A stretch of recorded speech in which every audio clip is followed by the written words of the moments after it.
Okay, so Assalamu alaikum to everyone who's listening. I am Zahab Rahman from NCSC, and you're listening to the Visionaries.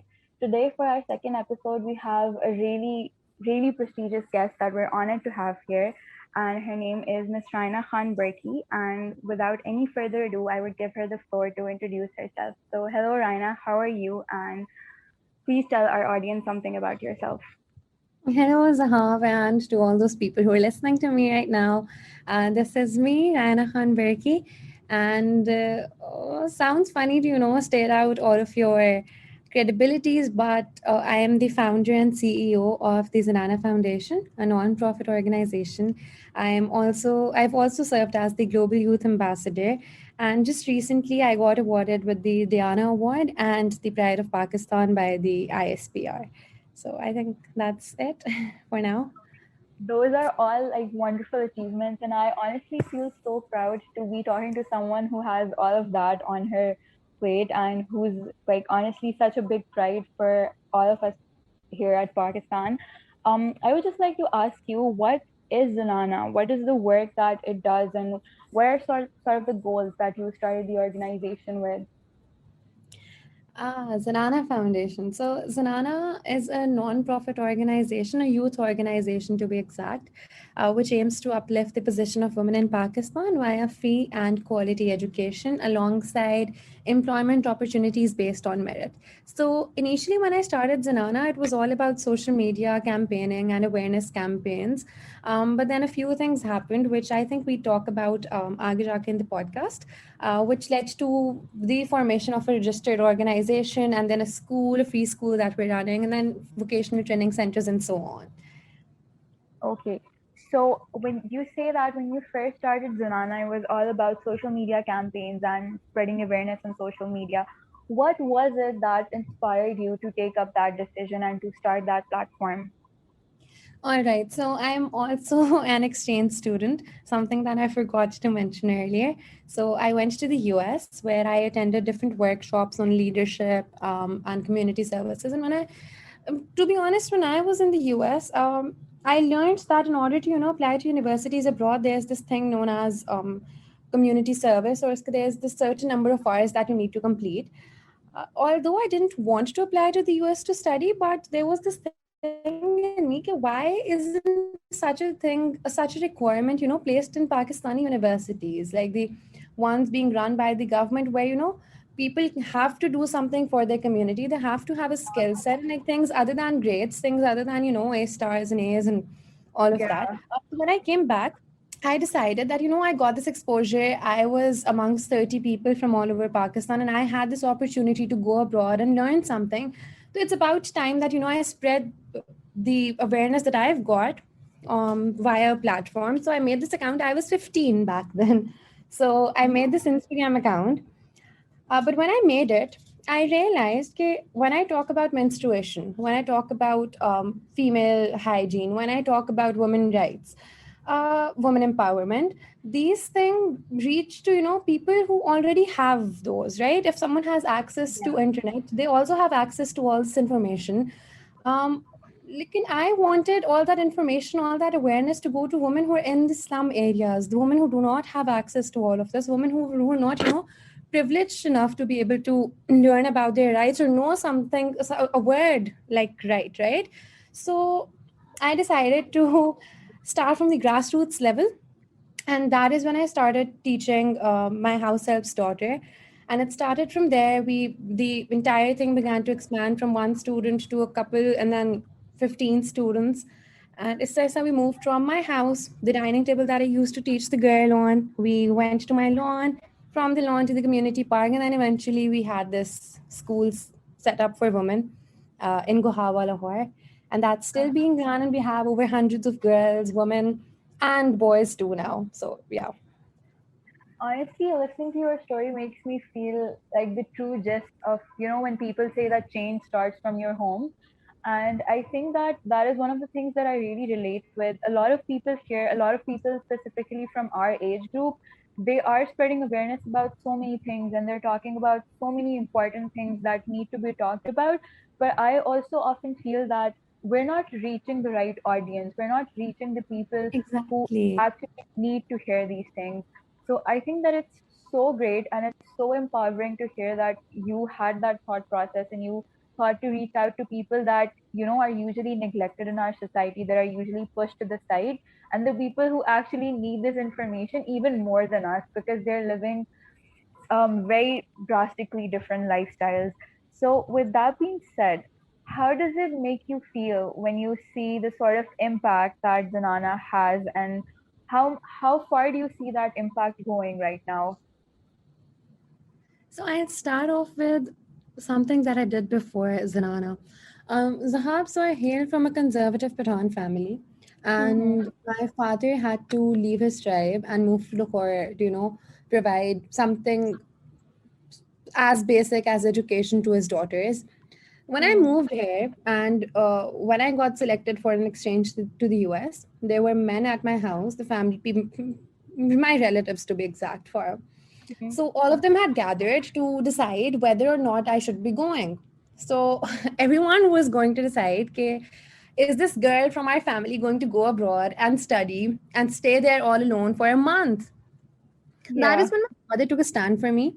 And he told them that, she's my daughter. I have all the rights over her. You do not need to tell me what I need to do and how I need to raise her. And if she thinks that this is something important for her, she'll go for it.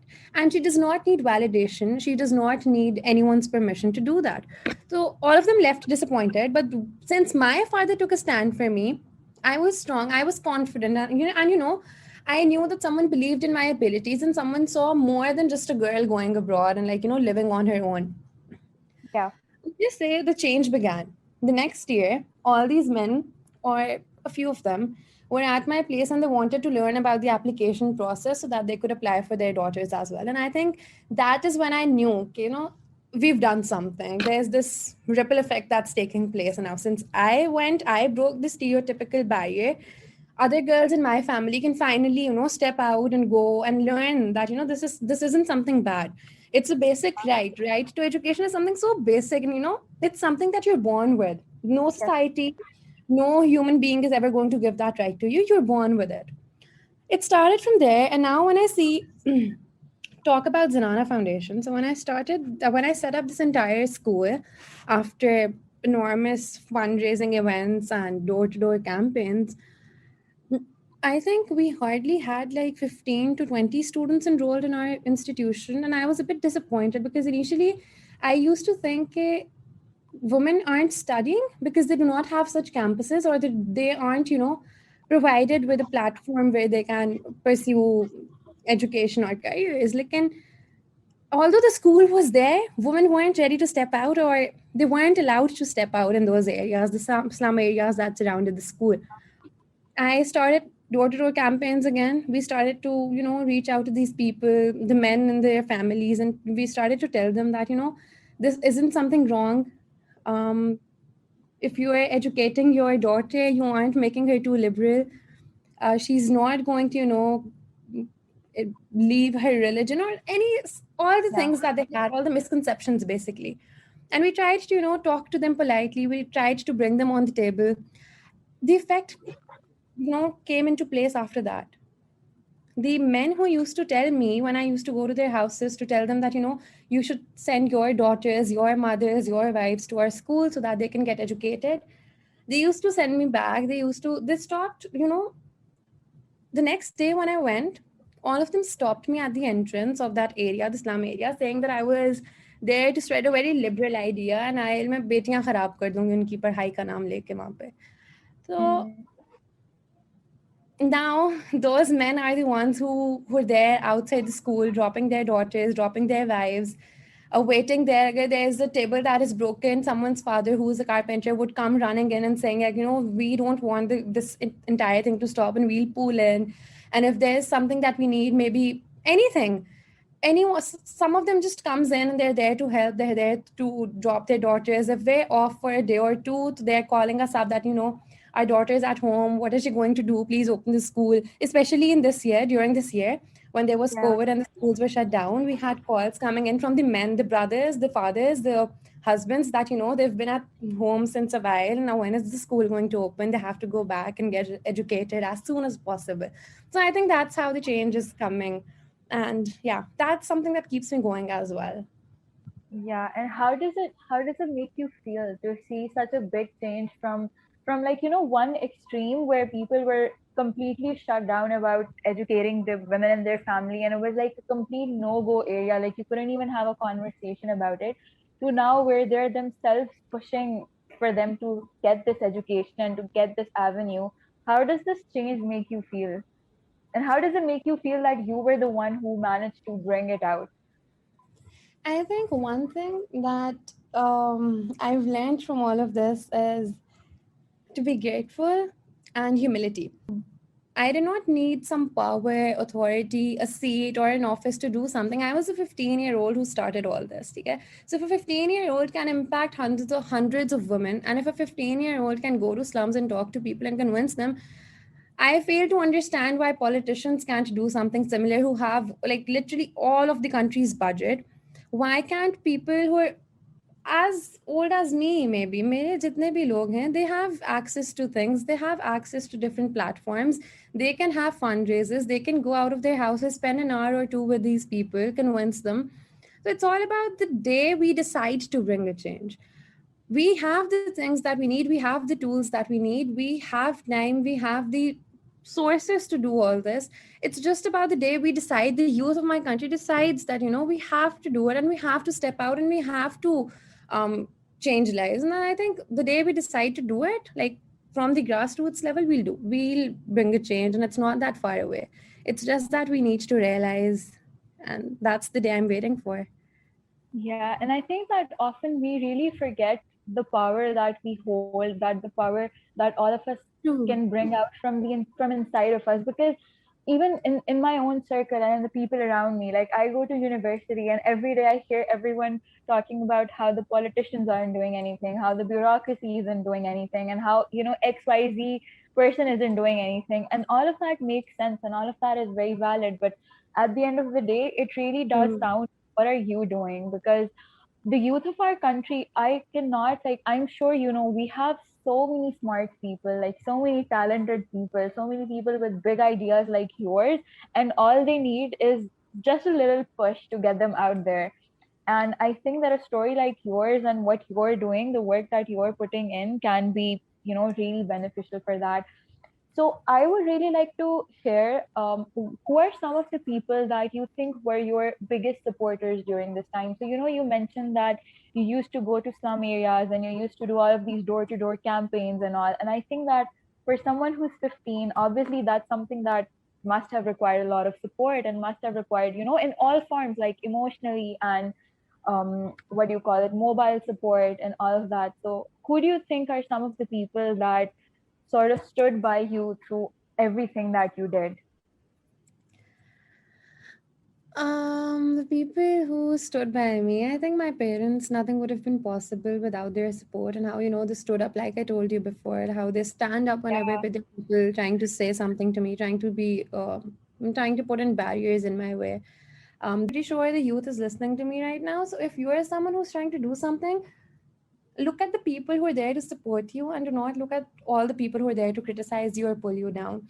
If you start looking at all those people who are leaving you while you're doing something good, or while you're deciding to bring a change, you're going to stop right there. I mean, I think my entire batch got against me at a time, because they couldn't see anything else. All they saw was someone who was just competing, and that's it. They couldn't see that, maybe if this person's trying to do something, let's just go ahead and maybe help her with the stationaries, maybe help her take an hour's class. Things were different. So I'm glad I looked at the better side, all the people who were supporting me, maybe my teachers, my parents, and the people who were getting educated. So I saw all the smiles that I was getting. I saw all the prayers that I was getting. How, all these girls used to pray for me and tell me that, Baji, may you get every single thing that you want, because you've given us this pen, or maybe this paper, or taught us how to, write something simple. So yeah, their prayers, their happiness, and I think all that positivity kept me going. There are days when I just think of giving up. There are days when I decide कि वैसा I'll shut everything down and I'll just live a normal life. I do not have to wake up at 7 every day, go to the Zenana school. I do not have to, plan school trips. I'm just too young for that. I need to focus on my own self, my own life. But then I stop and I think that, if I leave all these people in the middle of nowhere, would my God be happy with me? Would he just, make me successful in something? Just ki Yeah, Peter, I had to leave all these people behind. And there's some thoughts that come in. And then there are these faces that I see in front of myself where I think of all these girls, a girl who wants to become a doctor, and a girl who wants to become a pilot, a girl who wants to be a commissioner, maybe. And I think of all these dreams that they have, and all these dreams are attached to me, and they expect me to help them out. And because I am the one who's given them hope. And if yeah, I leave them, they'd be shattered like never before because pehle to they were just like living a normal life, living a life where they knew that once they turn 15, they're going to get married. But now they're yeah, 18 and in their 20s as well, and they're studying and they want to become something. So if I leave them because I came under society's pressure or I gave in to people who were criticizing me or my work, I just think of how things would go at their end, and then that stops me, and then that's the thing that keeps me going. So yeah. yeah. Yep. Raina, that's really inspiring, and I'm so glad that you said that. And the only thing that I would mention is that, when you say that all of these girls, that all their life was that they knew कि हम 15 साल के होंगे और हमारी शादी हो जाएगी, and that's where life ends, or शादी and kids and घर संभालना and all that. The fact that you gave all of these young girls the ability to think beyond that, to dream beyond that for themselves, to have aims for themselves outside of these ideas of marriage and kids and ghar and all of that, for them to be able to have dreams that they wanted to go for. I think that's one of the biggest things that you've achieved during your journey, because not a lot of people can do that. Not a lot of people can get people to just simply dream for having a better life. It's so great that you were able to do that. I would like to hear, um, do you have some, so you mentioned, all of these girls that have dreams and that have things that they want to do. Do you have some sort of like funny or tragic or maybe bittersweet story to share about your school or the people that you've met during this journey? So we decided to make the rooftop our sports facility. And since we do not have any elevators, all of us have to walk to the fifth, sixth, seventh floor. I'm not sure about what floor it is. Like, yeah, so we have to walk to the top floor and then we play there, right? We have all our gaming activities at that floor. The fun fact here is that recently, due to the COVID situation, people's donations, just stopped for a while. About come ho gayi thi, and we were having a hard time, but we didn't like end it all right there. So we didn't have a guard. It was just us girls. It was me and my girls. No teachers at that point. We couldn't afford to hire teachers, and it was just me and my students. So what usually happened was that we had to go upstairs. Someone had to lock us niche so that nobody else comes in, because if we are at the top floor, we do not know who's entering the building, right? Yeah, So am I a bit clear with the idea of what all is yeah, going yeah, to happen? yeah, it makes Yeah. sense. So my mom used to just lock us out bahar se ताकि क्योंकि they were also worried about my safety, right? Because it was a slum Yeah, area and then we had to be on the top floor. Mama used to lock us from bahar, the ground floor, और हम ऊपर होते थे. And now if the ball fell down, none of us could, just go out and get the ball because we were locked inside. And now yeah, we were playing and our ball fell from the top floor. We had no idea what to do and we had to play because we were there for another 2 hours. Pehle to we began shouting and like we kept asking people to like throw the ball. Like, the building's too tall and nobody can throw it to there. And then we decided, how about we take off our dupattas, tie them, like make a rope thing and send it down, and someone will tie the ball and send it to us. So we did it.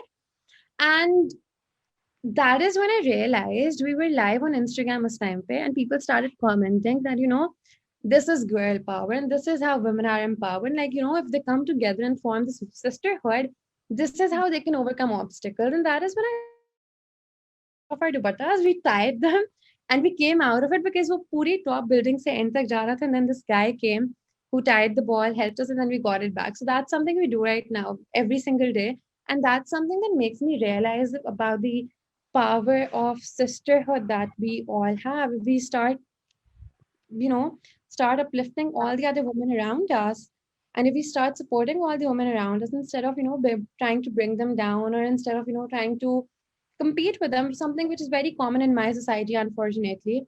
So Yeah. there's a lot of things that we can overcome, a lot of barriers that we can break together, a lot of them, in fact. Another thing Yeah. that I think about is it's not really funny, it's pretty sad, but mm, I thought about it just now. So, Zanana, mein, when the school started, we had bathrooms, like normal bathrooms, like all of us have with the seat, right? Mm-hmm. The children didn't know how to use those. So I had interns this time, pe, all these volunteers from different institutions, which I would not name, but they were like pretty, किस तरह कहूँ मैं? I think private institutions, and like you understand how privileged students and Yeah. interns would be, right? So all these interns were here, and my children didn't know how to use the bathroom, and that was their fault. So this intern took them to the washroom, where she kept on saying that, please flush before you come out, and please make sure the bathroom is clean. And this little 4-year-old girl had no idea what she's supposed to do, but she was so scared hearing her say that, you have to clean it, flush karke aane ke baad. Yeah. That when she was done, she tried, I do not have words to describe it, but she tried hiding all of it by sending and pushing it inside with her own hand. Like, understand what I Yeah. mean? And it wasn't going away. It wasn't going away. So she kept crying inside, and then I came upstairs, and her hands were dirty. The entire place was just like weird. And then she told me that, I was trying to maybe hide it, push it inside. It wasn't going inside. So I took it out, and then it's just a mess. I don't know how to use it. And then Terence kept on laughing. And I was in tears. Pehle to initially I didn't understand what was happening. And then when I did understand, that is the day I decided that, no intern is going to come into this place without getting trained. Yeah. And that's pretty much it. Like, pehle to mujhe tha, it's just that we're going to open an internship. People are going to come in, they're going to, understand where these children are coming from and how they're to be dealt with. But things were different. So we decided to open up trainings for interns, and if we don't train them, we don't have interns at all. We just don't. We stop them from coming in, and then certain incidents like these, forced us to introduce policies where interns can't have cameras, because there were incidences where interns would just come in, take pictures, post stories, and go. And then my students would be crying that, हमारी तस्वीर लगा दी, and if someone sees it, they'll say that, ये बच्ची school में पढ़ती, because I tell they don't tell their friends, their family members, that they're studying in a free school. So just tell them that it's a private school, because the building's very cute, and the classes that we have there, you could say that, a state of the art campus where we have all the technological things, where we have, it's like a very welcoming environment, जहाँ पे Yeah. these students like to brag about their classrooms and their campus to other kids in their neighborhoods. So when they see their pictures out there, they don't feel comfortable.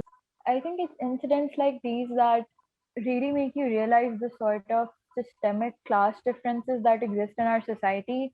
And it makes you, for me, it's always an eye opener about my own privilege and how we can tend to be so unaware of it at times, and how we just, like, we don't understand how people who aren't a part of the same socio-economic background, how they're living their lives, the sort of hurdles that they're facing on a day-to-day basis.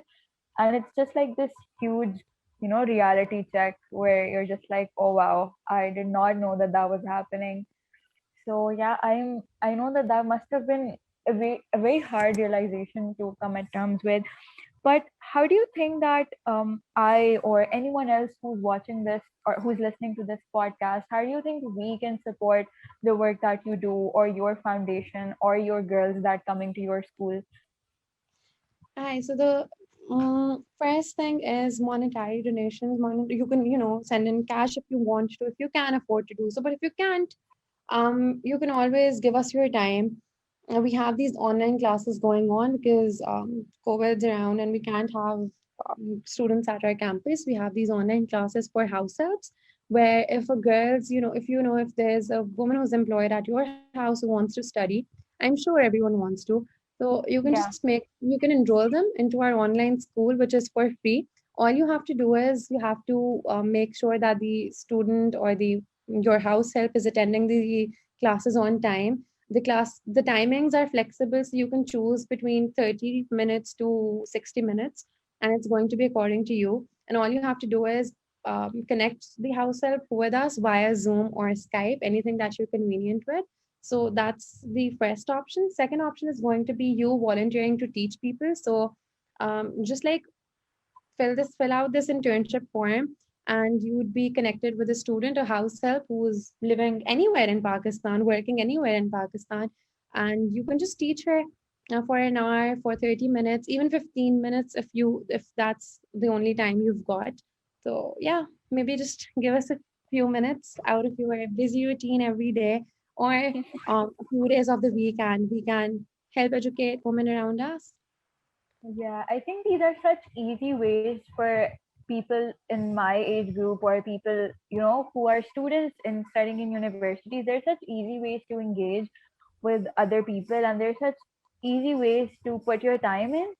So I think that these are all great options, and we are like moving towards the end of our podcast. So lastly, I would just like to ask you one thing, Raina, for everyone who's listening to this, for all of the people who want to make a change, who have initiatives that they've thought of, who have plans like yours, who want to do something for the society, what is just like one core advice that you would like to give them? I think my advice would be something that I said earlier in the podcast as well. If you're willing to do something, focus on what you're doing instead of focusing on who all is supporting you or who all is criticizing you. If you're the only one who's, you know, doing this, consider it your own journey. Do not, stop doing something because XYZ people aren't supporting you, or XYZ is saying that it's wrong, or maybe you're doing it for some personal benefit. It's going to happen, especially my age group, my people tend to say that, university applications ke liye kar rahi hai ya kar raha hai. So on that point, I recall this time of my life where when I started this, everyone used to say that, she's just doing it to have a good resume, and she's just doing it, get into a good uni. I got into all the universities I dreamt of, but then I stayed in Pakistan because I couldn't shut down Zenana, and that's something that I mentioned before as well. So Yeah. let people doubt your intentions. You know what you're doing. You know why you're doing it. Just keep going, and once you reach that point, once you reach your destiny, all these people are going to come running to you. So even if someone doesn't know you or you haven't talked in ages, they just tell people, random people, that they related to you in some way or another. So you don't just keep going. Akele ho, akele raho. It's fine. Just keep going. Just do what you've planned to do. And all these people will come running back to you once you've achieved your goal. Tab tak you haven't achieved it, all of these people will try pulling you down. They'll say words, give you titles, pata nahi kya kya, they'll put all these barriers in front of you. Just keep going. Just have faith in yourself. There are going to be nights where you probably can't sleep, where you think that, am I doing the right thing? Because 90% of the people think that it's wrong and they're doubting me, right? But Yeah. if your intentions are clear, you'll find a way out, and you'll always and always find a way out. I don't know who this person is who's donating to Zanana at the moment, because हमारे जितने भी contracts थे, they're all just gone, where we were getting a certain profit from various hospitals and organizations.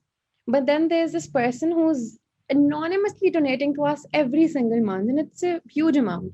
So you'll always find a way. जब आपकी नीयत साफ है, आपके लिए अल्लाह ताला कोई ना कोई रास्ता कहीं ना कहीं से बन जाएगा, and you would be able to help all these people that you're willing to do. Help के अलावा, if you're willing to just do something for the community, something very small, do not think it's too small. Okay, it's always going to be big for someone. If you're going out with a maybe a 10 rupee packet of chips, and you just it's a 10 rupee packet of chips for you, but maybe for someone it's like तीन दिन का खाना. I've literally seen little kids saving up a packet of chips. उसके अंदर chips के, we'll have it later in the day. So nothing's too small and nothing's too big.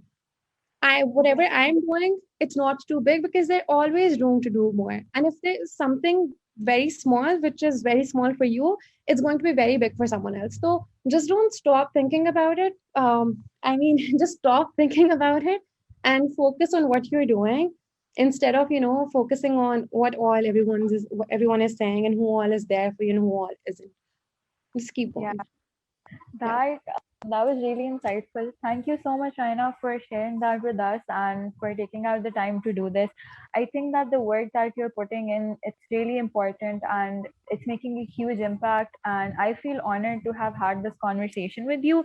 And I feel that everyone who listens to this has something that they can take away from it. And I hope that everyone who's listening, I hope all of you go check out Zenana's social media pages, and I hope you do whatever it is that you can do to help them out because they're doing great work. And thank you so much again, once again, Raina, and for taking the time out. And Thank you for having me. I would like to thank you on behalf of my entire society, behalf of the entire NUS Community Services Club. Thank you. It was lovely talking to you. Thank you so much, Zaham, and thank you for having me. It was an honor to be here and to be able to share my stories and stories of my children at Zenana. And I'm really looking forward to the applications and all these people who are listening to us today. I just hope that all of these people apply for the internships, come over and teach our little girls.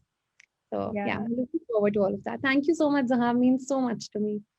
Okay, yeah, thank you. You're welcome. Best of luck, Raina, for all of your future endeavors. And I hope if you ever need anything at all, we will be looking forward to hearing from you. You can always reach out to us. And yeah, thank you so much and hope to catch you soon. Thank you. Take care. Allah Hafiz. Hafiz.